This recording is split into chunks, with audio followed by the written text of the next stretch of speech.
Hello, everybody. It is the middle of April,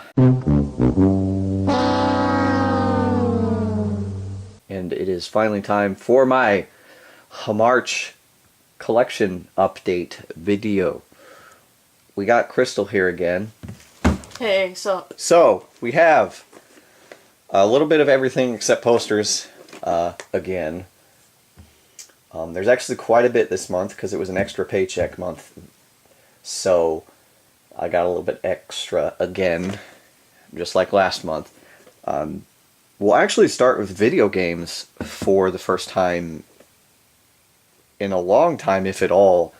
Then CDs, and we're actually going to end with DVDs and Blu-rays. There's a reason for that. You'll see at the end of the video. But again, starting with video games. To start off with, we have a couple video games I actually got boxes for at the retro game store we go to all the time. It is the 3 Sonic games. So I now have the box for Sonic 1. It actually fits the cartridge. It also says not for resale. I have actually come to find out, not really since I made the last video, but I already knew and forgot when I made the video, the not for resale logo basically means it was sold with the Genesis. That's why it says not for resale. So not only, so I guess this box and this cartridge are probably both, like, they came together. I want to think maybe. I don't know. But there's one, and then we got Sonic 2 as well in the box. Sonic 2 is my favorite one. Sonic 2 is the one. Out of the, first 3. Sonic 2 is the only one I ever played as a kid, so. But really cool. And then obviously Sonic 3 we also have. So we have the box for all 3 Sonics, which is really cool. That's really nice, and they were cheap, so I was like, let's do it. Next up, we actually got some guides for the first time in a while. Yeah.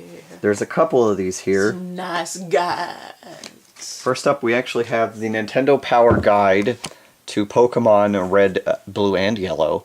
Nintendo Power. I don't think I have a guide to Red and Blue, actually, so it's really cool to have this, and it's really interesting. You can just see the age. I love this artwork. The original Pokemon artwork is so nice. And it has all this cool... Look, it's a Nintendo about Pokemon Snap. But I guess the stickers are actually... That's pretty cool. Wow, they're all still in there. It actually says it comes with 151 stickers, and all the stickers are still in there. That's pretty cool. I won't be using those for sure. But cool to have. I think this is one of the only... Well, I mean, there's a couple Pokemon games where they split the guides up into 2 parts. So, I mean, I'm close to having all the Pokemon guides, so that's pretty cool. And then the other 2 guides I actually got kind of go together because of what they are. These are in really good shape. I just noticed that now. It's the first 2 Spyros. They're both Prima, whatever, guides. The first one is the original Spyro. Obviously, these guides these guides are in like pristine condition. Whoever had these, like... Yeah, they're not ripped or nothing. It's like you just bought it. Whoever had these, I mean, they look a little worn around the outside, but otherwise, whoever had these took really good care of them. I want to know what the secret loot area is. But we got the original, and then Spyro 2, which looks a little bit more worn.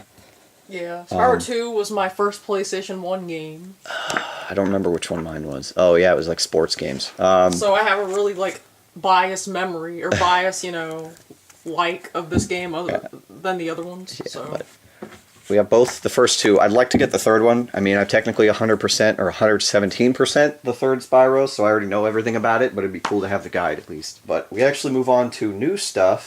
Very small collection of games here. There's only actually 2 new games. That's why we're doing the video games first. They're both for current consoles. We'll start off with a new 3DS game. It's actually Detective Pikachu. This is a different kind of Pokemon game. I haven't played it yet, but I've heard it's interesting. I've heard it holds your hands a lot, though. It's for young kids. But it looked cool, plus they're making a movie with Ryan Reynolds, so that'll be fun. It plays only in 2D. Interesting. That is interesting. But really cool, and it's something different from Pokemon, so might as well pick it up while you still can, because Pokemon, for some reason, the games go up in price after a while. But yeah, really cool, really cool. And then the other game we actually got is a PS4 game, and it's actually a game I've been waiting for a while. It's Dragon Ball FighterZ still think it should be Fighter Z. I feel like that would fit. Bandai actually came out and said it's Fighters with a Z, so not Fighter Z or whatever. So whatever. This is probably, I don't want to call it the best Dragon Ball fighting game I've ever played because I really like Budokai Tenkaichi 3 a lot. That's like one of my top fighting games ever. But this is more of a Street Fighter 2D kind of, or sideways. It's a Street Fighter fighting game. It's more in the vein of that, and it plays a lot like that. It has, basically, the cast is mostly Dragon Ball Super characters, and a few characters from Z. There's like nobody from GT or the original Dragon Ball. And then there's an all-new character, an all-new android. But it's really fun. I really enjoyed playing when I did. I haven't unlocked everybody. Haven't played nearly as much as I probably should, but it's really fun. The only gripe I have is that, like, the only uniqueness between every character is the special moves. Otherwise, like, all of the movesets are exactly the same. And I mean, I guess, in a sense, all of the games are like that, kind of, sort of, but it's fun. It's very fun. It's definitely up there, for me, as one of the best Dragon Ball Z games, period. But time will tell. I gotta play this a lot more. So, it's gonna be hard to top Budokai Tenkaichi 3 for me. So, really cool, though. Very nice. We actually have a couple extra things, too, for this section. First up, we actually have something a coworker of mine got in a loot crate. It was accidentally sent to him, and they couldn't send it back for some reason, so they just kept the stuff, and he showed me all the stuff that was in it, and I took a t-shirt for Crystal, and this lunchbox, because of what it is, and that it's a lunchbox. But it's actually an Earthworm Jim lunchbox, like straight metal. Really cool. I need to get these games, to be honest, but it was really cool to have a lunchbox. I mean, again, it's decent quality. Earthworm Jim 2017 and Interplay Entertainment Corp. Used under license. But yeah, it's a legit, like, metal lunchbox. So, really interesting little unique memorabilia, I guess. It's cool. And then the other thing is actually an amiibo, and if you saw Detective Pikachu, you were probably wondering if we got the amiibo. Well, yeah, we did, and it's gigantic. It's big. It's the biggest amiibo I have, like easily. my hand. Yeah, it's bigger than the Guardian or anything. It's huge. It's detailed, though. And then the base is actually like a map of the town, or a map thing. We'll have to try to find another one of these. It is expensive. It's like a $30 amiibo. But I would like to have one out of the box. Plus, the base here, it's peeling right there, and it's a little bent in the back, right here. So this will probably be the one I open, if we get another. Otherwise, we'll just have to stick with this one. Really, really cool to have another amiibo, though. There's not going to be any amiibos coming out for a little while that I particularly want to have in the box, so the only time you'll probably see amiibo for a while is unboxed, we'll see. Unless I find something ridiculous. But I like the quality of this amiibo a lot. It looks really good. But it's Pokemon, so it's kind of hard to not do that well because it's basic art. So yeah, really cool though. Then we go on to CDs. There's quite a few CDs, mostly bands that I'm seeing in Atlanta at the end of the year.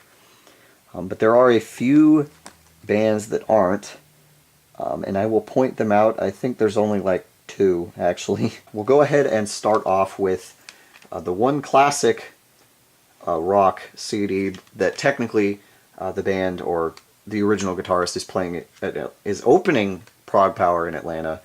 It's actually Manowar, and this is the very first Manowar. I think this is a re-release, yeah, 2000.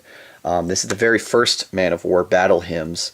I have the last one that the original guitarist did with them. I liked that a little bit. This one was a little bit disappointing. It sounds, I don't know, just the style wasn't anything particularly interesting. Crystal really liked this one. She told me she liked it. Mm-hmm. I honestly don't remember any songs on here that I like. I just noticed here on the back that for some reason this song William's Tale, the S after the apostrophe is capitalized. So that's kind of weird. I probably yeah, I don't think I'm going to be buying any more Manowar, to be honest, because I'd only be getting the first like 6 CDs anyway. And I mean, the first one I got, Kings of Metal, was decent, but this one wasn't anything impressive to me. So I don't think I'm going to buy any more of them, because I feel like it'd probably just be a waste of time. So yeah, but hey, you know what? I gave everybody at least 2 chances. So interesting CD, interesting piece of I guess rock history. So pretty cool. Next up, we actually have the opening band on Friday, and it's the only other CD they have out so far. It's actually Manimal and their first album, The Darkest Room. This is an interesting cover because it's just hearts. I don't know what that has to do with The Darkest Room. I actually liked their newest album, Trapped in the Shadows. It reminded me a lot of like Judas Priest. This doesn't sound like the new album. I went back and listened to a couple songs on that album, and this just sounds more classic rock. So it's like early Judas Priest to like current or popular Judas Priest. It's really weird. It wasn't a bad album though. It's funny, the time difference. Like, this album was released in 2009, and the second album was released in 2016. So there was a pretty big gap in album release here. Decent CD. I don't think I liked it as much as the newer one, but songs on here I liked: The Darkest Room, Human Nature, Dreamers and Fools, and The Life We Lived, I believe. Decent album. These guys will be fun because that singer can hit some high notes. It's good. I have their whole discography now, and they don't have any albums coming out anytime soon as far as I know. So next up, we actually have one of the non-prog power bands. I've actually been wanting to check this album out for a while because the CD's been pretty highly regarded since it came out in 2015. It is actually a band, it's a band called Arcane, and their newest and last album, because they broke up, Known, and it's called Known Learned because it's 2 discs. This album is ridiculous. I don't even know. It's interesting. They're from Australia. It didn't quite impress me as much as I expected it to. It was good. It was really good. But I've heard this is their best album. It's, like I said, it's 2 discs. This entire first disc is full electric, and then the second disc here is acoustic. You know, this entire album was pretty dang good. This Learned song here is like 20 minutes long. I find it funny that Known is on the second disc, Learned, and Learned is on the first disc, Known. I just like that.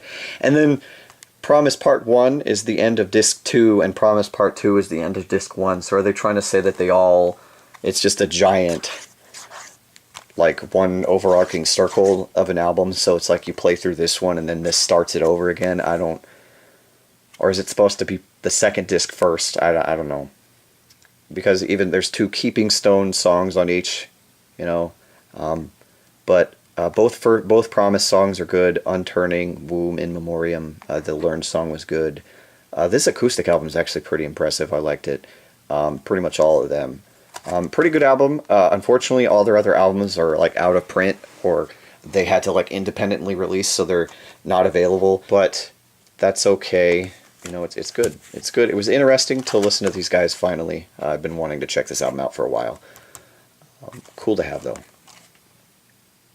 Then we actually have the other non-prog power band, and this is another album I really wanted to check out, and it didn't disappoint me at all. It is Borealis, and it's not their newest album anymore. They literally released a new album after I got this one, but this is their second newest album, Purgatory. This album was really highly regarded. It's good power metal from Canada. They're pretty proggy too, so. But this album, not a bad song on it. It's really good. I was sitting there the entire time listening to this album just saying, oh my god, over and over again, because it was blowing me away. Yeah, every song on here. Past the Veil, From the Ashes, The Chosen One, Destiny, Darkest Sin, My Peace, Place of Darkness, Welcome to Eternity, Sacrifice, Rest My Child, Purgatory at the title track, and Revelation. This is actually kind of a concept album about a kid going through purgatory. It's basically a kid going into the afterlife. It's a pretty messed up album. If you read the lyrics, it implies some pretty bad stuff. But it's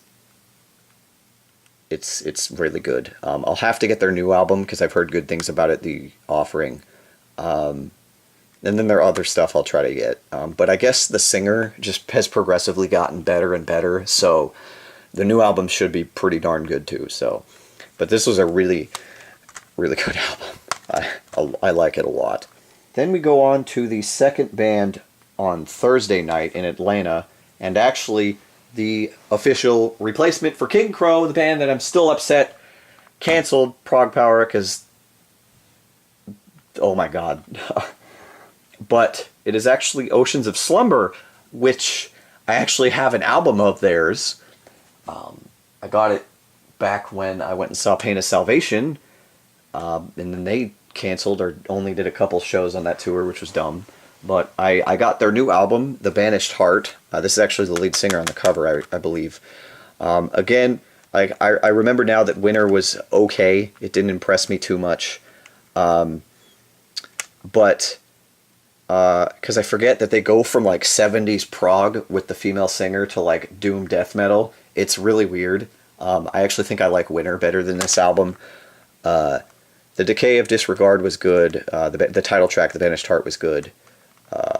Howl of the Rougarou, or Rougarou, I don't know. And then No Color, No Light. There were some good... yeah, that one. No Color, No Light actually has the lead singer Evergrey, Tom England, that's right. But it was okay. I don't think it's a fitting replacement for King Crow, but it is what it is. And I actually like the female singer. She's really good. But it was a decent album. I'm not going to get their very first album because it's basically all doom death, and she's not even a part of the band. So I'm not even going to bother buying their first album. But, again, it's pretty cool. Then we go on to the second band on Saturday, and a band I'm, again, super hyped to see now, because this is 3 albums now that are all insanely good. It's actually Eclipse. This is their second newest album, Armageddonize. I love the title of all of their albums. Like their newest one is Monumentum, and then the other one I have is Bleed and Scream, and then you got Armageddonize. This another album that doesn't have a bad song on it at all. Like I just love this style of hard rock. It's just so good. But every song on here, I Don't Want to Say I'm Sorry, Stand on Your Feet, The Storm, Blood Enemies, Wide Open, Live Like I'm Dying, Breakdown, Love Bites, Caught Up in the Rush, One Life, My Life, and All Died Young. All are really, really good. So basically the whole album? Yeah, I just said the whole album. Oh. But these guys are so good. I'm super hyped for these guys. I don't know how easy it's going to be for me to get any of their other albums because I haven't been able to find them on Amazon, and I haven't really checked eBay too much, but I have since discovered a new website to find CDs. It just takes a little while to get here, but I might be able to find it on there. But still really cool to have this one. I'm definitely going to try to get these guys' whole discography before I go to Atlanta, for sure. Then we go on to, I guess you could call this something a little special in a sense, because of the version of this album that it is. But it's actually finally completing the discography of this band again. I did have their entire discography for a short time, but then they released the new album like a week after I got the other ones. But it's actually a band I like a lot. And I got to see them in Germany, actually, for most of their set. It's actually Serenity. This is their newest album, Lionheart. The reason I say it's special is because if you look on the back here, this is a promo copy that's not for resale. And it has the tracks that are radio single focus tracks. So basically the 2 songs they released videos for up here. That's it. It is just a little slipcase, which is kind of dumb. But when I bought it, I didn't realize that, and that's my fault. But it is the whole CD, and it's not like demos or anything. It's the whole CD, like full I don't know whatever you want to call it. It's basically the CD you'd get if you paid for it. Really cool. The two singles are good. United and Lionheart. Hero is good. Rising High. Eternal Victory. Stand and Fight. My Fantasy and The Final Crusade. All really good. I want to say I think Codex Atlanticus is a little bit better. This was really, really good, though. It's actually based on, this is a concept album based on King Richard I of England, also known as Lionheart. Basically, I guess going through his entire life in song, I guess in a sense. Really cool to have this, though, because I've wanted it for a while and finally picked it up. I do wish it was the full case, because it's just, like, he doesn't even have it on the side or anything, but that's okay. It's the album. It is what it is. Then we go on to the third band on Saturday for Atlanta. And it's actually their newest album. It's actually Soen. This is their newest album, Laikaya. I think that's how you pronounce that. I don't know. I didn't really know what to think of these guys when I bought their first album, Cognitive, because it felt like I was listening to Tool. It still feels like I'm listening to Tool, so in a sense, I'm just like, do I really want to buy more of these guys? Because I could just buy Tool if I wanted to listen to Tool. But they only have one other album, so I might as well just get it. There were some pretty good songs on here, though, like Lucidity, Opal, Jinn, and Paragon, I believe. Pretty cool, though. I like the artwork. I like the wolf here, and then whatever this is supposed to be with the logo of the band. And then wolf paws on the back. It's a pretty good album, but again, it just feels like Tool. I don't know. It is what it is. I don't have a lot to say about this one because I'm like, it's Tool. If you want to listen to Tool, listen to Tool. These guys aren't bad, though. Don't get me wrong. Then we go on to the third band on Friday, in a band I'm actually super hyped to see as well. This is actually their first album. It's Bloodbound, and again, their first album, Nosferatu. This is actually a re-release with 2 live bonus tracks. I wanted to get one of the albums with their original singer, Urban Breed, just to get it out of the way. Honestly, this is probably the weakest album of theirs that I've heard. I think the second album, Book of the Dead, and the fourth album, Unholy Cross, are their 2 best so far. I also have the new one, War of Dragons, which is pretty good. But this album was alright. Behind the Moon was good. Nosferatu was good.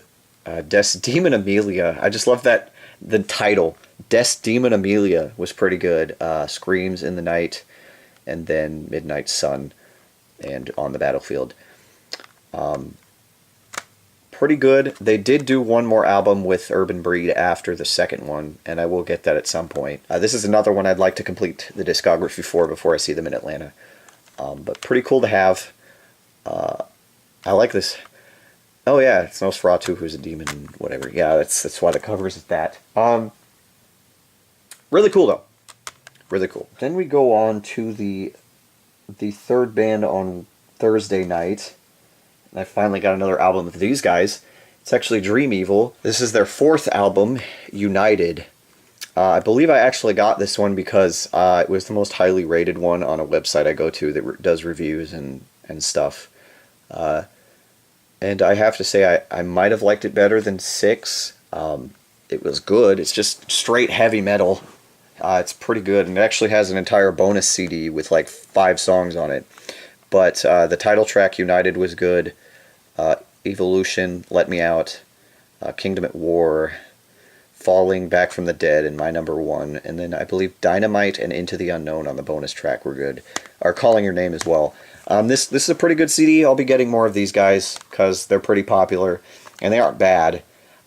So really, really good though. I like this. The cover's interesting too. All his covers are just interesting. Really cool. Then we actually go on to the band right before the headliner on Friday night. And a band that the first album I bought disappointed me. This one was a little bit better. Maybe. They're about the same. This is Redemption. Their newest album so far, The Art of Loss. Again, I finally figured out why I didn't really like either of these albums. Well, I mean, I liked them. They just weren't, like, amazing. And it's the mix. Like, the mix just feels, like, condensed to me. But it was a decent album. The title track here, Art of Loss, was good. Hope Dies Last was good. The Center of the Fire. And then the song here, Let Love Reign Over Me, is a Pete Townsend cover. And it's decent. And then this song, At Day's End, is like 20 minutes long. And it was good. I liked it. again, it was good. They are supposed to have a new album coming out here this year with the lead singer of Evergrey as the new singer instead of Ray Alder from Fate's Warning. I do want to see how different that sounds and how they're going to sound doing, you know, the Ray Alder songs with him live.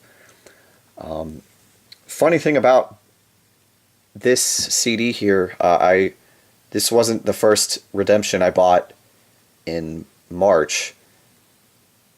Or even, I think it was actually February, I bought another Redemption album, and it took 2 months to get here from Russia when I think it was this Bloodbound, or one of the Bloodbounds also came from Russia, and it took like 2 weeks. And then there's a whole mess with that Redemption album. It took 2 months to get here. So it'll be in the next collection video, and I have quite a bit to say about that one, actually. You know, it's really cool to have these guys. They'll probably be really good live because the mix will be better.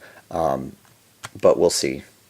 Then we go on to the band right before the headliner on Saturday, the last album of theirs that I needed. It is actually Alestorm, and the only album I didn't have, their second album, Black Sails at Midnight. It's actually a 2 CD version with a live concert from them at Wacken in 2008, which is pretty cool. This album is better than their first album, but not as good as anything after this. But he definitely sounds better than in Captain Morgan's Revenge. Leviathan was good. Keelhauled, The End of Our Days, the title track, Black Sails at Midnight. Pirate Song was good.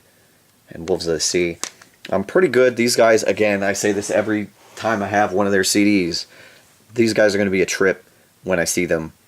Because everybody's going to be drunk. And everybody's going to be singing as loud as they can. Because pirate metal, it's just fun to sing. Really cool though. It's good to have this band's entire discography. Yeah, excited to see them. Then we go on to the co-headliner on Wednesday night, and another band it took me a while to buy another CD for. It's actually Nocturnal Rites and their 6th album, New World Messiah. This album's actually decently old. It's like 15 years old, almost 14. But this is pretty much one of their most highest rated albums. It was the one that I've seen most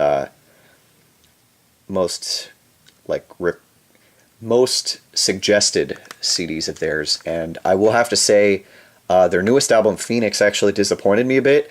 This one's a lot better, so I'm a little more hyped to see them now. Songs on here I like: the title track, New World Messiah, Against the World, Avalon and Awakening, End of Days, The Flame Will Never Die, and Nightmare. Really good. I'm going to check more of these guys out. There's a couple other albums of theirs that are pretty highly rated, but that'll be cool. Really cool album. I like the, I was going to say Messiah-looking picture here, and the title of the album's New World Messiah. It's kind of funny that's funny. But really cool. Really cool to have this one, too. I like it a lot. Then we go on to the headliner on Friday night. It's actually the lead singer of Dream Theater. It's his second album. This is, like I said in the Mo Muzzler, when I did the first album, it's actually called James LaBrie's Mo Muzzler 2. So instead of it being Mo Muzzler, it's under his name, and then the album's Mo Muzzler 2. This album is from 2001, so it's decently old. I'd say I still like his newest album, Impermanent Resonance, better. But this was like about the same. I'd put it on the same level as the first Mo Muzzler. Afterlife was good. Confronting the Devil, Falling, A Simple Man, Save Me, and Tell Me were all pretty good. There's only 2 other albums I have to get. So I'll probably just get them just because he's not bad. But this is definitely more prog and like metal than his other stuff, which is more melodic. At least the newest album. It's pretty good though. I like it. We'll see what else, what the other CDs sound like. Then we go on to the headliner on Thursday night, and a band I was sorely disappointed by the first album of theirs I got. This is actually their newest album, because their other albums are a little bit harder to come by. It's actually Angra, and their new album Omni.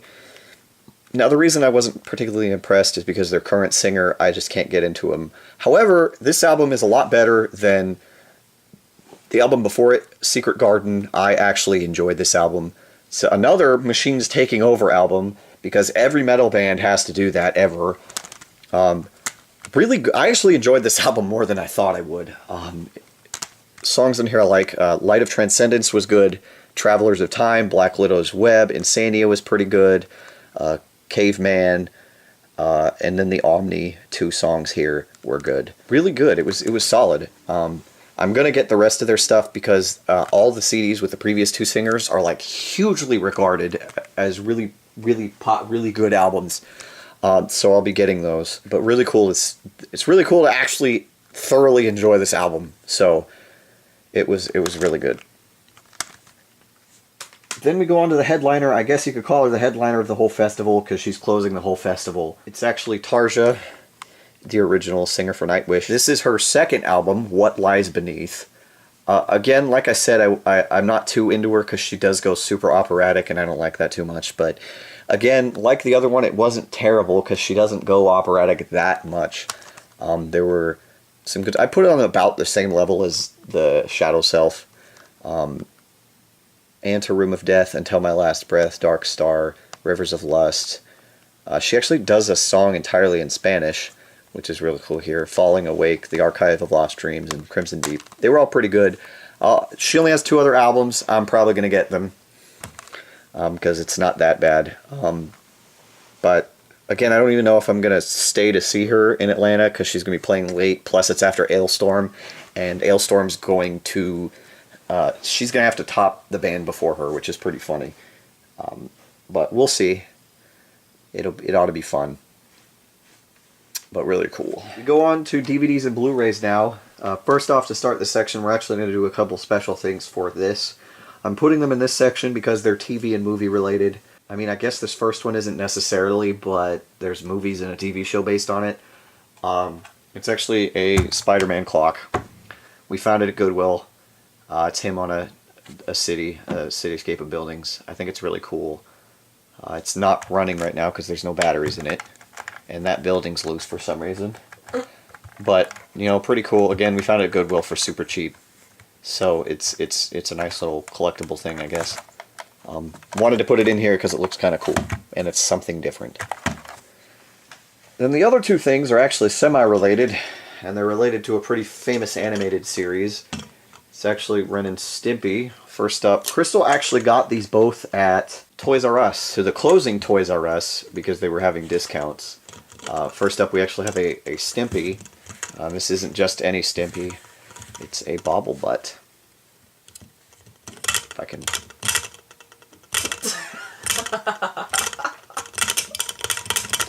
Yeah, that's all about all I got to say about that. So, yeah. I just think it's ridiculous that they have a Bobble Butt. I love it. So. Hilarious. Then the last thing, we actually haven't opened. This is a bunch of figures based on the show. You got Ren and Stimpy. Who are the other ones? Well, that's Log. Mr. Horse, Powdered Toast Man, Powdered Toast. And Log. Ren and Stimpy. Yeah, I haven't seen Ren and Stimpy in years. I don't remember a lot about it, but... I don't know why they drew Ren all happy. Or more, you know... Yeah, he does look too happy. Looks weird. I do like that Stimpy's picking his nose, though. We haven't opened this. We might open it at some point. Yeah, it's pretty cool to have these figures. Again, they weren't too expensive because they had sales at Toys R Us. Really cool to have. But we go on to actual... I split the DVDs and Blu-rays up again here. We're going to start with DVDs, then do Blu-rays, and then I got 2 pretty much complete series on both DVDs and Blu-rays that we'll do at the end. So we'll start with the DVDs. Alright, the first DVD we have here, Crystal bought at Toys R Us again. She actually saw it the first time we went there and wanted to buy it, but decided against it, and this time there was the sale going on, so she bought it. Apparently she saw this, on PBS or something? I don't remember. It was so, I saw this when I was, before I was in 1st grade.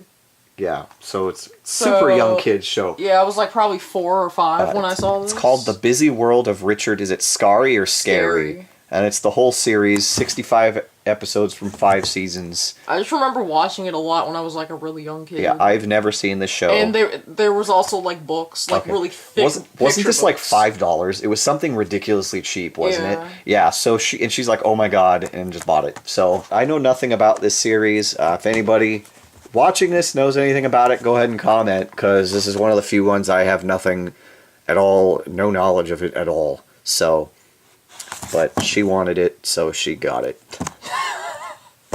That's usually how it works. Next up, we have something I believe you actually saw last month, or the month before. I can't remember. My memory of time is terrible. It's actually DuckTales. If you saw, I believe it was last month, you saw that Crystal bought Volume 1 of the series, and we mentioned getting the other ones. Well, Crystal not only did that, but she rebought Volume 1 here. So we're just going to get rid of Volume 1, the ones she had, because she wanted them all to be semi-uniform in look. So she rebought this one, and then she also bought Volume 2, which has the pilot of the whole series, and 19 more episodes on top of episodes 1 through 27 on here. So I think there's only one more volume of the series that came out. I think there's only 2 volumes. No, there's 3. But anyway, we got the first 2 volumes again, and I guess we'll get rid of the original Volume 1 that we have. And then she also got this. It's actually the movie based on the original series, Treasure of the Lost Lamp. So now all we really need is Volume 3, and we have what they released. But really cool. She knows more about this series than I do. I didn't really watch it, so, but I know it's pretty iconic for a Disney cartoon. Pretty cool to have pretty much almost all of DuckTales. Then we go on to another entire series of an animated show, and you actually saw the little figures for it just a few minutes ago. Crystal found this for super cheap, so she bought all of them. It's actually the original Ren and Stimpy show. Every episode. This is the first and second season, and then seasons 3.5-ish, which means part of season 4 as well as season 3, and then season 5 and some more of 4. I don't know exactly why they split it up like that. That seems kind of stupid. Instead of just doing 3 and 4 and then just 5, or maybe they split it in half because they wanted to have 2 different seasons on each volume. I don't know. Do you know why? I don't know. I have no idea. But yeah, that gives us all of Ren and Stimpy. But basically, So what? Okay. The best Ren and Stimpy is probably the first and second season, because that's when the original creator worked on it. I think he worked on the second season. I can't remember when he got fired. I thought it was he didn't get fired. He did get fired. He No, got fired from his quit. own show. I thought he quit. No. Oh. But I think it was sometime in season 3. So that explains like, why it that's- says uncut. That's but, why it has like John K. Presents up here. Oh, okay. That explains that. Oh, it actually, and this volume actually has the band episode that ended up being the first episode of the adult party cartoon. I remember a bit of this show, not a lot. I used to watch it a lot. I know, yeah. I need to watch it again. We'll watch it together. It'll be cool. But really cool to have this. Honestly, this is pretty cool to have an entire series here. But Ren and Stimpy is a pretty influential cartoon. I mean, in a sense, even South Park probably wouldn't have existed if it weren't for this. South Park and a lot of like adult cartoons probably wouldn't have existed if it weren't for this. Really cool though. Very nice. Then we go on to continuing my anime kick, because of course that definitely happened this month as well. We got a few DVDs here, and then some Blu-rays as well. But we start off here with a little series called Puni Puni Poemi. Now this is, I like how it basically, it kind of advertises itself as a sequel or related to Excel Saga. It's by the same director who he puts himself in every anime that he does. It's pretty weird. I've actually seen this one a long time ago after I tried to get into Excel Saga. This is ridiculous. Excel Saga's over the top. This takes that even further. It's been years since I've seen this, so I just remember it being ridiculous. But it's only 2 episodes, so it won't take too long to ever watch. But funny thing about this DVD here. Well, number one, if you open it up, it actually comes with a little badge and I think this is actually a poster right here, and apparently a reversible cover. But funny thing about this, when I bought this, I bought it on eBay, and the guy selling it actually lived in the same town I live in. So we were able to actually, as soon as I won the bidding thing, the bidding war, I guess you could call it, he just said, I'm going to waive the shipping costs, we can meet up somewhere, and I'll give it to you. And then he ended up just cutting down the total price, like, less than $1. It was like $10.85. He's like, you can give me $10. Call it good. And we met up just up the street from my apartment, actually. So I just, that's the first time that's ever happened. It turns out the guy, his daughter was going to college, and they were selling some of her stuff. So, hey, this show's in good hands now. I doubt you're watching this, but who cares? But really cool to have this. I wasn't actually expecting to get this as soon as I did, but I found it for cheap, so I bought it. Then we actually go on to the rest of a series that I watched a long time ago, and I found out they actually released the other 2 seasons on DVD, and I actually rewatched this series just recently so I could watch these. It's actually Ikitosen, and I got the last 2 seasons I didn't have. The 3rd season here on the right, Great Guardians, and the 4th season, Extreme Executor. I do like they like alliteration in their series, because it's just Ikitosen, and then Ikitosen Dragon Destinies, and then Great Guardians and Extreme Executor, with X's, which is really weird. But I remember when I first watched the show, I liked it, but it felt like just a fighting anime where girls' clothes come off, and there's nudity in it, but because I barely remembered the original 2 seasons, even though I've seen them. But going back and rewatching them, and then having these, there's more of a plot, and it actually explains a lot more. So I actually like this anime a lot more now, because there's more, like, there's just more depth to everything, I guess, now. And plus, it's really weird, the history behind the English dub of this show, too, because the 1st season was dubbed by a Californian cast, and then the 2nd season, Dragon Destiny, was actually dubbed by a New York cast, so it has, like, a bunch of people from, like, Pokemon and Yu-Gi-Oh!, which is really weird. And then Funimation got the rights to these 2 seasons. Originally, the same company that had the rights to the 2nd season had the rights to this one, but they lost them, and then Funimation got them. But what Funimation did is they basically brought back the entire original cast from the 1st season, and then any character that was introduced in the 2nd season, they had the original voice for that too. So this was not only a California dub, but also a New York dub. It's pretty weird hearing California voice actors and New York voice actors all together. So it's like Veronica Taylor from Pokemon and Carrie Sa. It's just so weird for me to hear that. But again, it added so much depth to this show that I actually like it a lot better than I did.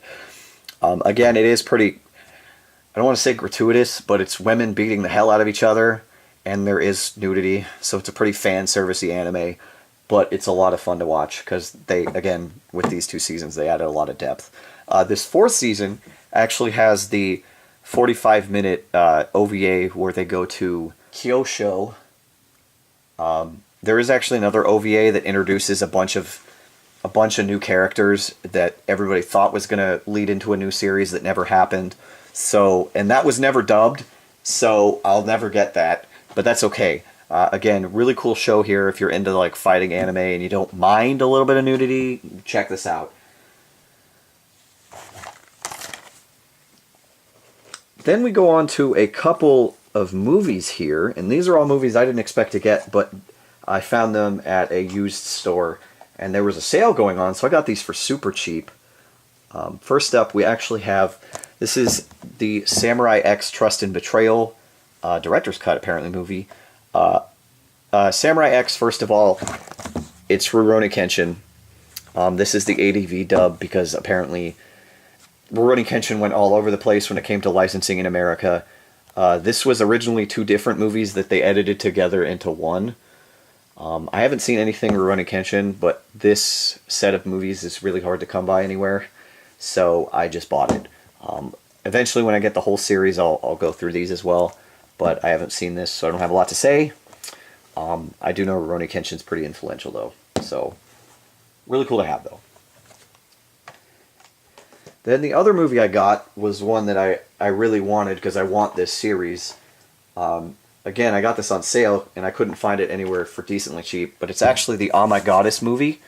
It's shiny, so I'm going to take the cover off here so we don't get a lot of light reflection. Yeah, I got this because it was cheap. This is actually dubbed by Pioneer with a different... This was actually dubbed, I believe, before the series, the main series, because there's the OVAs, that's a whole separate cast, and then this movie, and then the Mini Goddess, and then the whole series was dubbed by a third cast.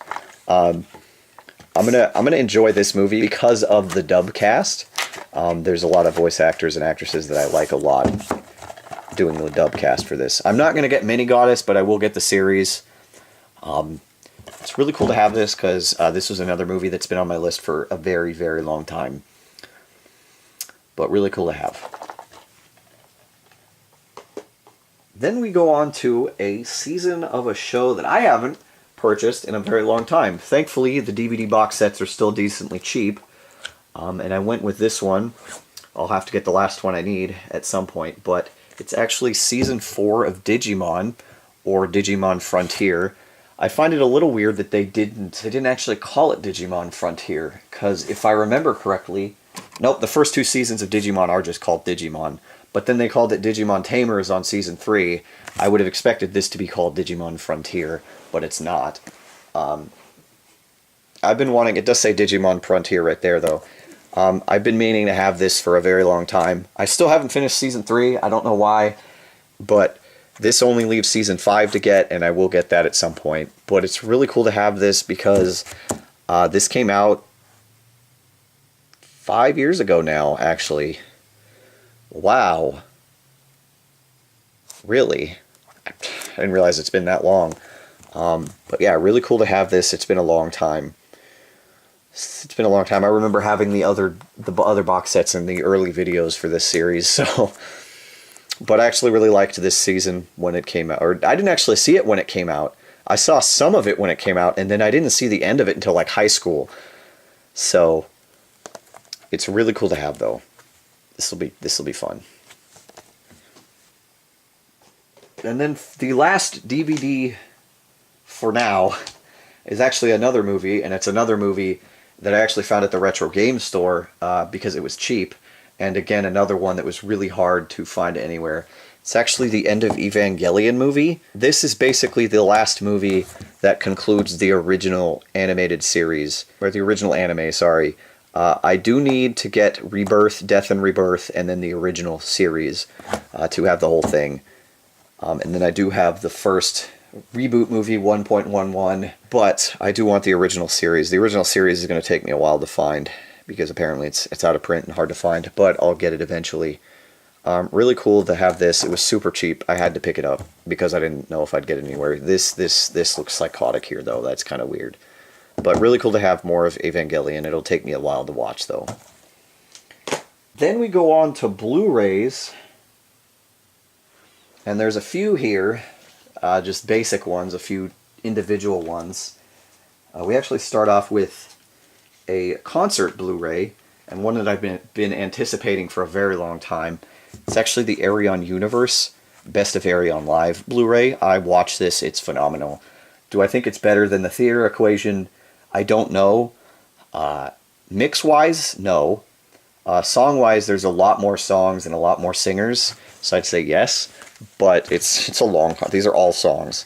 It's basically Ayreon songs. There's a couple of Star One songs. It's pretty crazy. This is a really good live. I'm not going to go through all of the tracks here. We're going to be here for 1,000 years if I do that.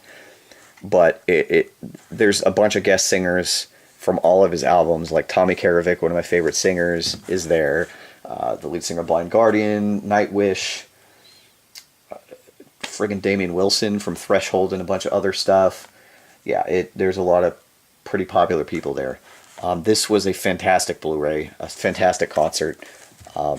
I wish that he could somehow make it happen and come to the US, but it's not going to happen because he doesn't like touring or doing live shows at all. He's got a little bit of a stage fright issue, and that's okay. His albums are solid. Really cool to have, though.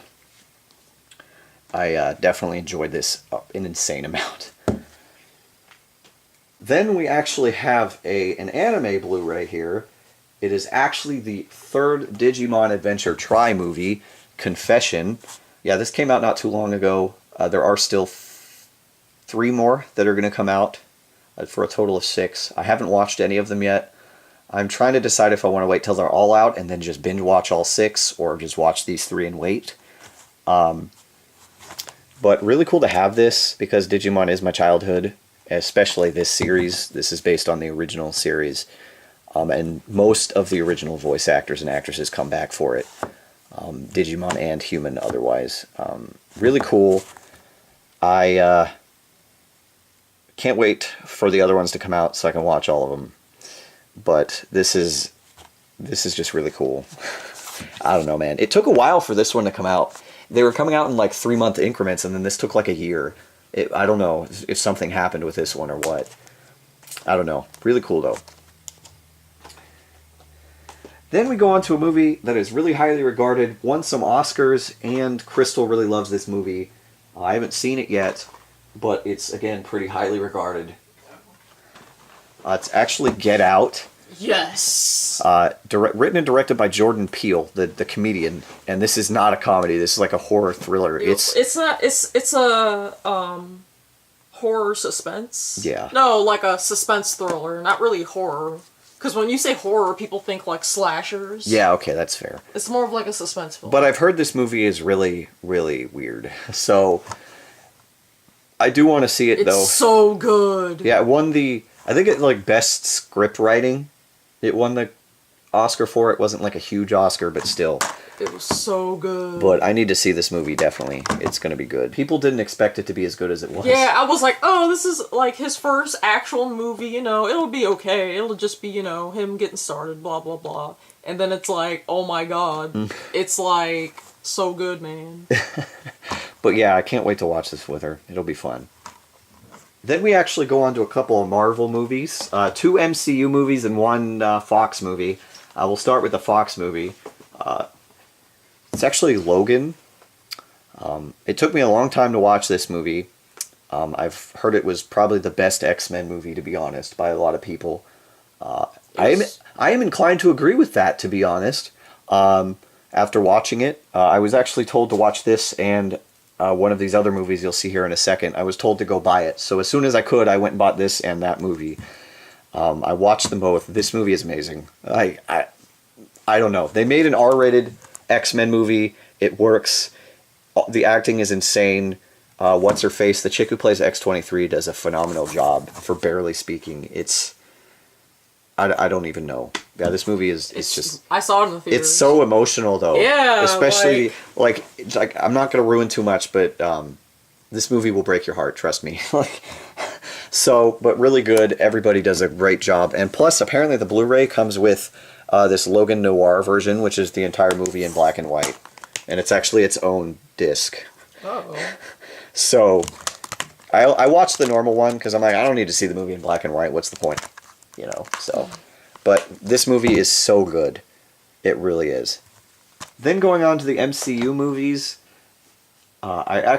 this first one I bought because we went and saw Black Panther in theaters, and Crystal asked a question about one of the characters at the end, and I'm like, well, I got some explaining to do. You need to watch some movies. So I bought this. This is the first Captain America. Eventually we'll get at least the second one. I've seen all of the MCU movies except Spider-Man, so I like this movie. It's not the best. It's not the best Marvel movie, let alone Captain America. I'd have to give that to probably Winter Soldier or Civil War for Captain America, or period. But I did like this movie a lot. It explains a lot of backstory of the character, and yeah, this is a good movie. We need to watch it though. It's good. It's very good. But this next movie is actually considered a really good movie and surprised a lot of people, including myself, because the other movies in that part of the series were disappointing. It's actually Thor Ragnarok. This movie is hilarious. I feel like they kind of went for a Guardians of the Galaxy vibe for this movie, though, because it doesn't really... It doesn't feel like the same kind of movie as Thor and Thor the Dark World. but it's still really good. I enjoyed it a lot. Yeah, this is really good. I don't know. It's definitely top 5 Marvel movies for me though, because there's just so much happening in it. It's so much fun. I mean, Jeff Goldblum's character in this movie is hilarious. If you haven't seen it, go watch it. It's good. It's great. It's very, very good. I'm trying not to ruin plot, but this is such a good movie. Like, very well done. Again, everybody does a fantastic job in this as well. So, but we will go on to 2 anime series actually here that I got on combination DVD and Blu-ray. We'll start off with the one that's probably more popular, but I have less of, because I actually have a lot to say about the second one here. I haven't watched this one yet here. I intend to in the future soon. It's actually Ghost in the Shell Standalone Complex. I actually got both seasons of the show on Blu-ray and then the movie on DVD. I could get the movie on Blu-ray, but it's out of print, and it was like $100 on eBay or Amazon. So I'm like, I'm just going to get the DVD. So, and then these were super cheap. Plus, apparently, they were like this was done in, I swear it says here somewhere like Stars Production. I thought this was done in, nope, it's Bandai. I swear it says somewhere, I read somewhere about Stars or something, I don't remember. But these are like brand new, just released like last year, these 2 Blu-rays. I haven't seen the series at all. I've seen this movie on Stars like years ago. I saw this like years ago on Stars, and I have the first 2 Ghost in the Shell movies. But really cool to have these because I've heard that this series is actually really, really good. Well, I never watched this, I only ever watched the movies. Yeah, I watched this on Adult Swim. Was it good? Yeah, I liked it. I enjoyed it. Okay, good, because I intend to watch it. It's a very, what's it called? Very dialogue-ish. Yeah. Like, you're gonna hear a lot of dialogue. It's almost like listening to an audiobook. Oh, okay. I mean, there's some action scenes, but there's just a lot of dialogue with the show. Ghost in the Shell is considered super influential. I guess more the original movies, or at least that first movie there. But I've heard good things about the show, so I bought them. It's cool. Really cool to have this, though. I intend to watch it soon. Then, to close out this video, we have pretty much an entire anime series, and it's a classic. And I actually got the first TV series last month, or in February, and I'm going to show it again here. It's Tenchi Muyo. You're going to be seeing a lot of it here in a second. But I can actually talk about Tenchi Universe now because I've watched the whole series. I went in not knowing what to expect, only remembering Ryoko and Ayeka, and kind of remembering Mihoshi up here, and Washu. You don't see her on here. I didn't remember anybody else. I kind of remembered Sasami, like the look, but I didn't remember her name. Okay, so for this, the English dub of Tenchi Universe, up until the end of this series, Tenchi sounds terrible. Like, the guy's acting isn't that good. And I don't know if that's voice direction or if it's just him being, like, new at it. Everybody else does a great job, to me. You can tell it's an early 90s, like, dub, because the lip flaps don't really fit too much, but the end of this series is so good, though. Like, it's really well done. I'm still watching. Yeah, she's still watching. I got like maybe 6 episodes left. I cruised through this and then bought more of it, and I have a lot to say about all that. But this is it was good at the end. The rest of it felt kind of iffy. And then I learned just how convoluted this anime series gets, because it's a multiverse apparently with different branches going all over everywhere. But basically, Tenchi Universe is a retelling of the original OVAs for the series. And then there were 2 movies made that basically expand on the universe of this series. I was actually able to get the 3... Technically, there were 3 total Tenchi Muyo movies made, and I found them all. This here is the box set of all of them on DVD and Blu-ray. So you got... No, hey. You got... Okay, you've got Tenchi Muyo in Love, Tenchi Muyo in Love 2, also known as Tenchi Forever, and then Tenchi Muyo, the Daughter of Darkness. This is the only one that isn't in the same continuity as Universe. These two are, and I actually think it goes in order of release date. Yeah, it does, because the first disc has Tenchi Muyo in Love and Daughter of Darkness, and then In Love 2 is on this one. These movies were surprisingly good. Especially the Tenchi Muyo in Love 2, that movie played with my emotions. I felt like that movie blew me away, and all the acting, the voice acting is great.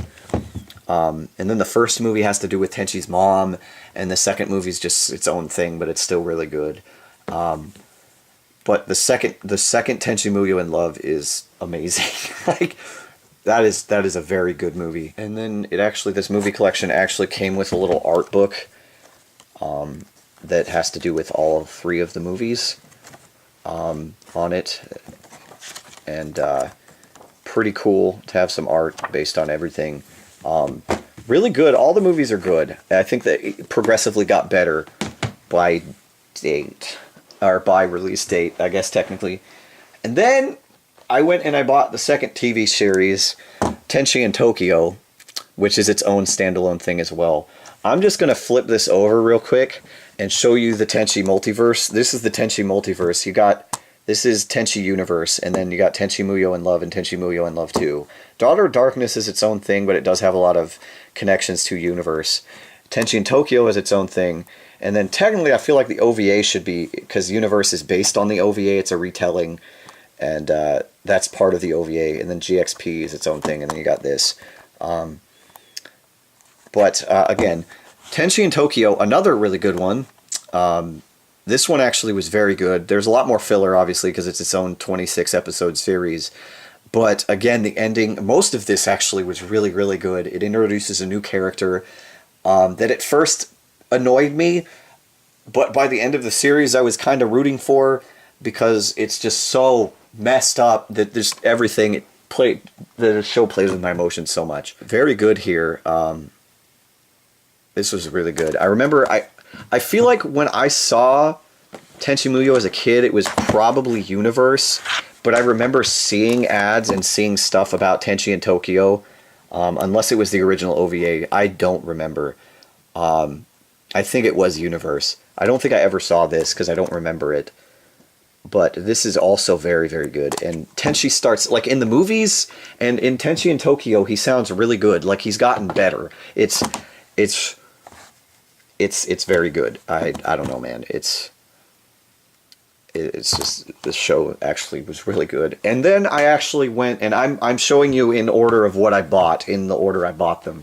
So then I went out and I bought the original OVAs on Blu-ray.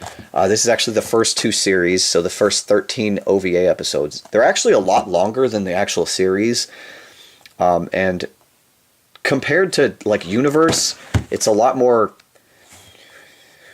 There's, like, nudity in this. I don't know how to explain it. It's different. I can tell it was dubbed around the same time as Universe, though. Tenchi sounds good, but, like, you can tell that it's like an early 90s dub, or mid-90s dub, because it has like the original, some of the voice actors that left after Universe. Very good. This was actually really good. I kind of like Universe fleshed out a lot of the story a lot more, but I might actually like this a little bit better for storytelling in a sense. Very good.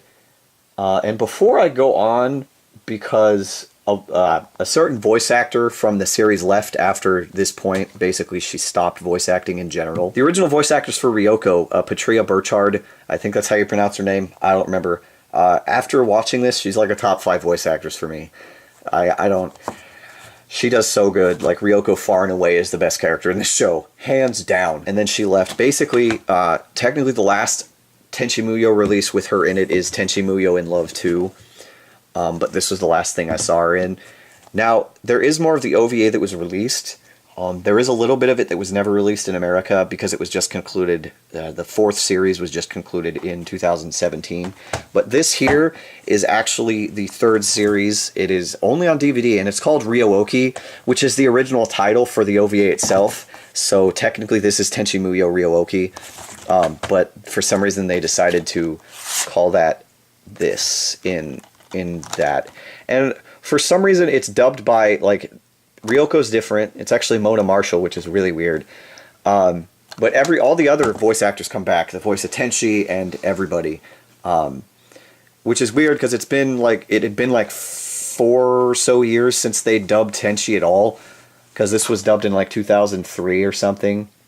And the last Tenchi thing was in like 2000. So it was weird because even Tenchi sounds different. And it's weird. But this was okay. I mean, it kind of got killed because Ryoko isn't the same voice actor for me. And that kind of killed it for me. A lot of people didn't like this because they felt like it felt a little rushed. And I thought it was good otherwise. Mona Marshall does a good job as the character, but it's just not Patria Burchard. And I wish she would have come back for that, but it is what it is. I guess after this, a lot of the original voice actors stopped voice acting, like Ayeka's voice. She doesn't do anything anymore. Washu's voice doesn't do it anymore.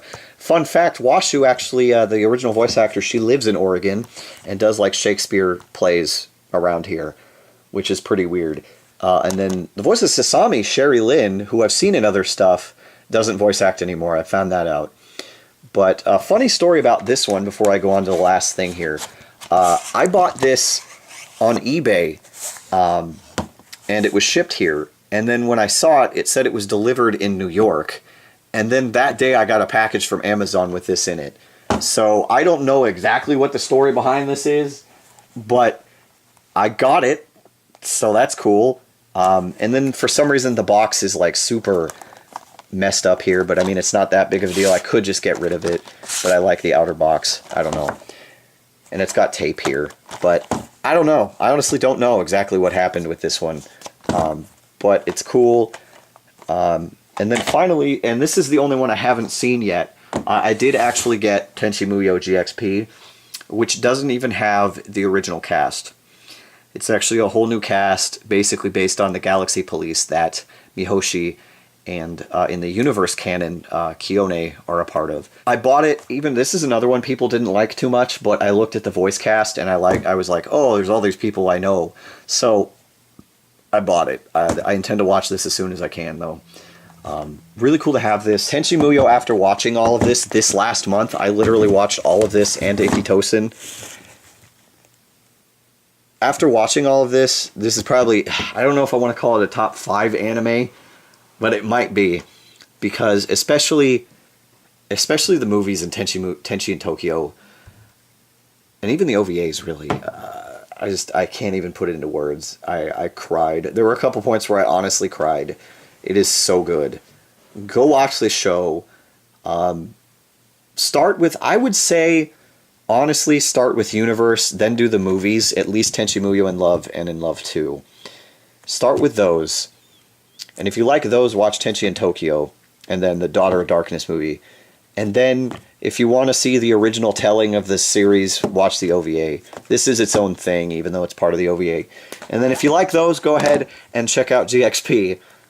Technically, there is one other Tenchi Muyo series that has been released in America called Tenchi Muyo War on Geminar, which doesn't have any of the original characters either. I believe that one actually gives Tenchi a half-brother that he never had before. So, but there's a bunch of characters that are introduced throughout all this stuff.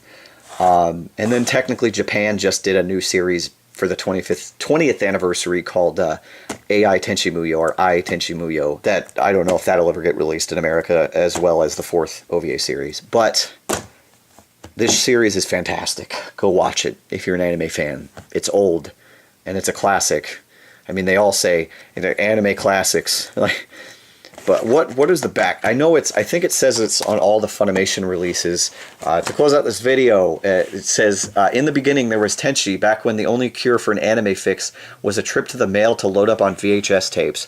Back when cable television first introduced this amazing new genre to American fans. The times may have changed since those good old days, but we're thrilled to be bringing Tenchi back. A true classic never goes out of style, and Tenchi is the original harem anime comedy that started it all. And I think that says that on the back of the OVA collection. Yep. And then it doesn't on there, and then this doesn't really have anything on it. But very good. very good show, and I wanted to close the video out with Tenchi Muyo because that was my big thing for this month, and it had a pretty big impact for this month because, like, man, that's a life changer for me. But that is it for my March collection update. I know this one was probably super duper long, and I'm sorry if you don't want to sit through this whole thing. If you did, good on you. There will be a collection video probably at the end of, or at the beginning of May.